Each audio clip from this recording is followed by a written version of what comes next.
All right, back here on Williams 72, up on the lift, radiator cap is off.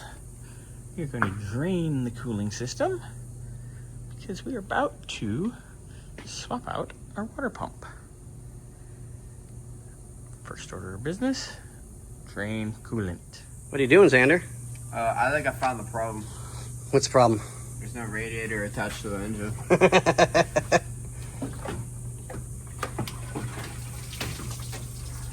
I guess it was a lot more coolant in it. I got this hose. I'm hooked on something over here. What are you catching on? At the bottom.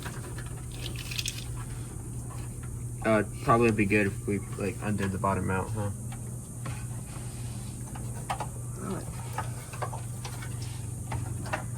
Yeah, we should be good. Nice and easy, nice and easy. There we go. Lean it the other way. Yeah, I'm saying lean it that way. I just need to set it down. Oh, gotcha. Okay, so radiator and shroud is out. Fan is out. So now comes the disassemble. So we'll get ready on this and give you guys another updated video here shortly. And we'll let you guys go for the moment. What do we say, Bobby? What do we say? What do we say? See you on the next one, boys and girls.